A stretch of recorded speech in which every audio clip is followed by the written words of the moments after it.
bersama Pak Guru Ngapak. Oke, di video kali ini kita akan membahas tentang soal UTBK yang berkaitan dengan indikator pengenalan umum, yaitu silogisme. Soal ini pasti keluar di soal TKP, karena di tahun-tahun sebelumnya soal ini juga pasti keluar. Jadi teman-teman harus bisa mengerjakan soal ini agar mendapatkan nilai yang maksimal. Oke, langsung saja kita ke soal nomor 1. Jika air tidak tercemar, maka penduduk mandi. Jika penduduk mandi, maka harga sabun meningkat. Nah, ketika kita menemukan soal jenisnya seperti ini, maka kita cari kalimat yang sama. Oke, di premis pertama dan premis kedua, kalimat yang sama adalah penduduk mandi. Jadi langsung kita eliminasi saja agar kita langsung bisa menarik kesimpulan. Jadi kesimpulan yang kita dapat adalah jika air tidak tercemar, maka harga sabun meningkat. Oke, kita cari di opsi jawaban yang benar. Yang A, jika air tidak tercemar, maka harga selain sabun meningkat. Oke, kalimat selain sabun salah ya. Harusnya adalah harga sabun meningkat. Jadi opsi A salah. Yang B, jika air tercemar, maka harga sabun tidak meningkat. Oke, udah pasti salah di kata air tercemar. Harusnya adalah airnya tidak tercemar. Berarti opsi B juga salah. Opsi C, jika air tidak tercemar, maka bukan harga sabun yang meningkat. Sudah jelas ya, yang salah adalah bukan harga sabun. Berarti di sini juga salah. Opsi D, jika air tidak tercemar, maka harga sabun meningkat. Oke, sesuai ya. Kita simpan dulu. Yang E, jika air tercemar, sudah pasti salah ya. Oke, berarti jawaban yang paling tepat adalah opsi yang D. Gampang kan? Kita ke soal nomor 2. Jika Rosi rajin belajar, dia akan mendapat nilai baik. Jika Rosi mendapat nilai baik, dia akan diberi hadiah. Rosi tidak mendapat hadiah. Oke. Kalau soal jenis yang seperti ini, kita berjalannya dari kesimpulan atau dari belakang. Berarti adalah Rosi tidak mendapat hadiah. Berarti kalimat sebelumnya bahwa dia akan mendapat hadiah salah kan? Nah, berarti harusnya dia tidak mendapat hadiah. Berarti konsekuensinya adalah Rosi tidak mendapat nilai yang baik. Nah, kita ke atas lagi.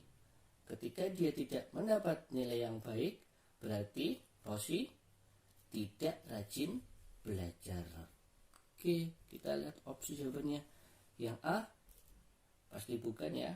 Yang B, Rosi tidak rajin belajar. Oke, kita simpan dulu. Yang C, Rosi mendapat nilai yang baik, pasti salah. Yang D, Rosi rajin belajar, juga pasti salah. Yang E, Rosi siswa yang pintar, tidak ada keterangan seperti itu, jadi pasti salah. Jadi jawaban yang paling tepat adalah yang B, Rosi tidak rajin belajar.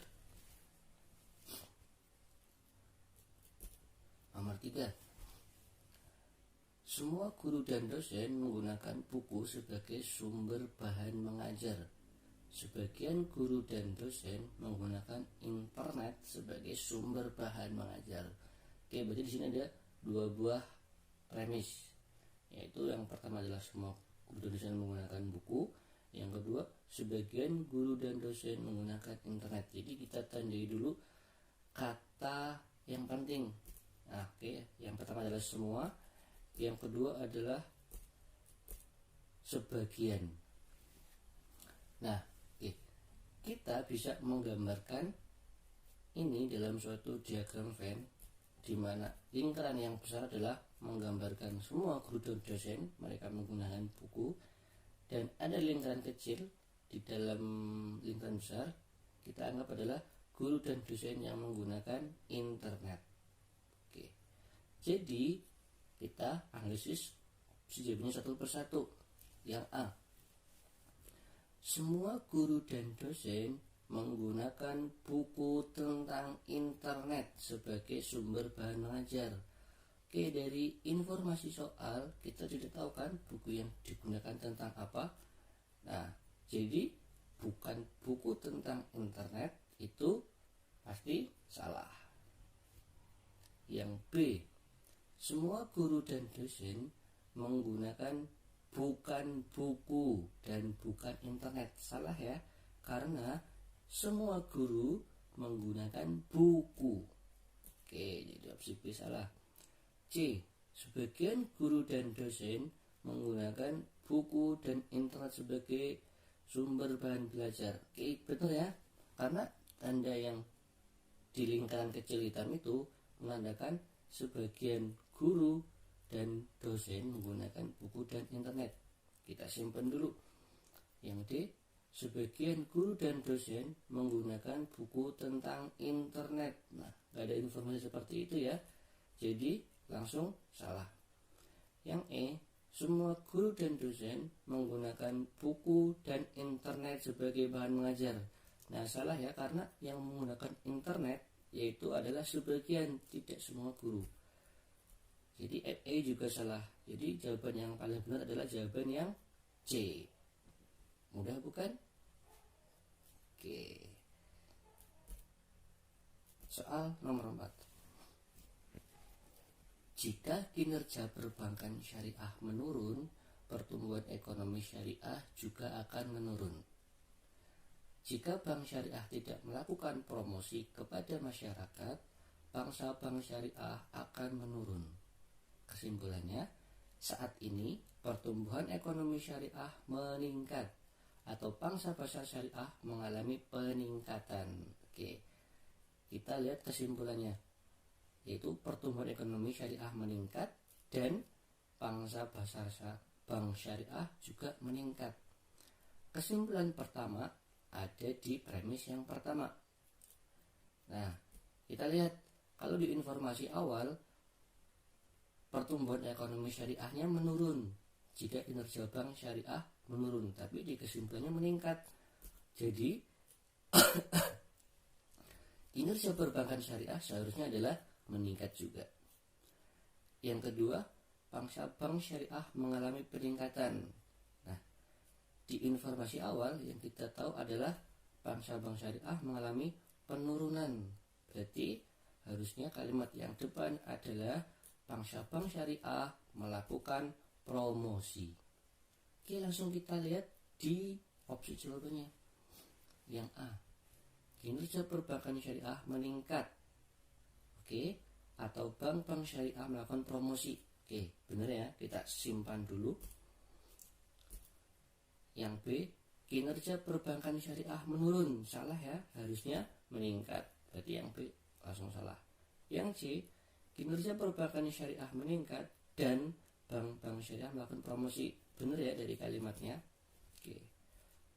Yang D, kinerja perbankan syariah menurun. Oke, pasti salah ya. Yang E, kinerja perbankan syariah meningkat walaupun bank-bank syariah tidak melakukan promosi. Salah ya, harusnya melakukan promosi. Oke. Berarti kita punya dua opsi jawaban, A dan C. Oke, sekarang kita lihat. Yang A itu kan juga melakukan meningkat dan melakukan promosi. Di situ yang C juga meningkat dan melakukan promosi. Sekarang kita lihat tanda hubung yang C. Yang C menggunakan kata dan.